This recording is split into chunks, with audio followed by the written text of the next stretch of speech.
Halo, perkenalkan nama saya Junita Rejumutu dengan NIM 251510039. Di sini saya bertujuan untuk memenuhi proyek mata kuliah pribadi sosial dengan topik kekerasan.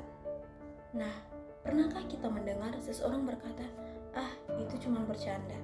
Padahal bagi orang lain, candaan itu bisa menjadi luka yang sangat membekas seumur hidup loh. Kekerasan tidak selalu meninggalkan bekas fisik. Ada juga kekerasan yang melukai mental, emosional, bahkan merampas rasa aman seseorang.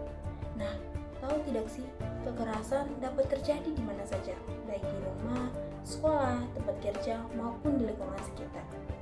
Korbannya juga bisa siapa saja tanpa memandang usia, jenis kelamin, atau latar belakang loh. Nah, teman-teman, kekerasan mempunyai 4 bentuk loh. Yang pertama ada kekerasan fisik.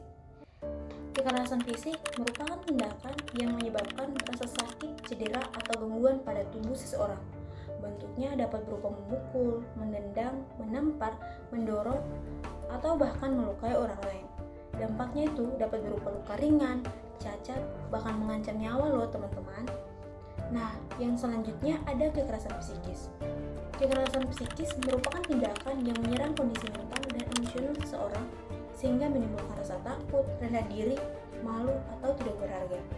Contohnya menghina, mengancam, memaki, mempermalukan, mengintimidasi, mengendalikan secara berlebihan, atau mengisolasi seseorang dari lingkungan sosialnya.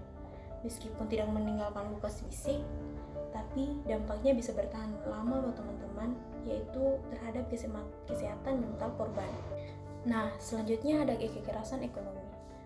Kekerasan ekonomi merupakan tindakan mengendalikan atau membatasi seseorang dalam memenuhi kebutuhan ekonominya, sehingga korban menjadi lebih bergantung pada pelaku. Contohnya, melarang seseorang bekerja, mengambil atau menguasai seluruh penghasilan korban, tidak memberikan nafkah yang menjadi kewajiban, atau membatasi akses terhadap uang dan kebutuhan pokoknya.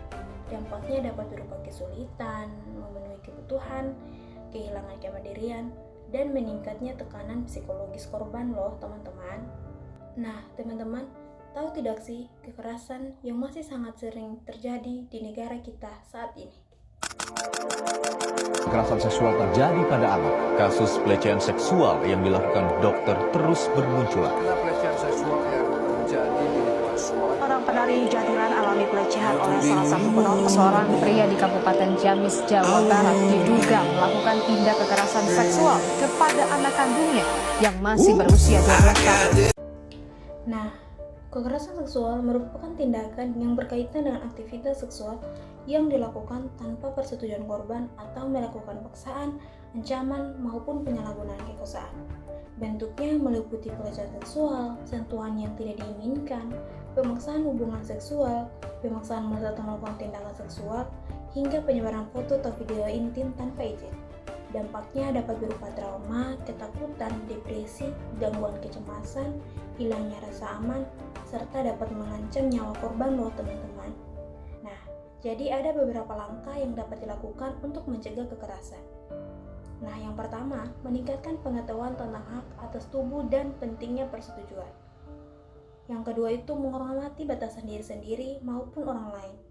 Berani mengatakan tidak terhadap tindakan yang membuat tidak nyaman, tidak menyalahkan korban dan memberikan dukungan jika ada yang mengalami kekerasan, dan segera melapor kepada orang tua, guru, konselor, atau pihak berwenang apabila mengalami atau menyaksikan kekerasan. Nah teman-teman, kekerasan dalam bentuk apapun tidak dapat dibenarkan, karena setiap orang itu memiliki hak untuk hidup tanpa rasa takut, mendapatkan rasa aman, serta mendapatkan perlindungan. Jadi, mari kita mulai dari diri sendiri dengan menghormati orang lain, menjaga batasan, berani bersuara ketika melihat atau mengalami kekerasan, serta mendukung para korban agar mendapatkan perlindungan dan bantuan yang mereka butuhkan. Ingat, diam bukan solusi. Kenali, cegah, dan berani bertindak. Bersama kita menciptakan lingkungan yang aman, sehat, dan bebas dari segala bentuk kekerasan. Terima kasih.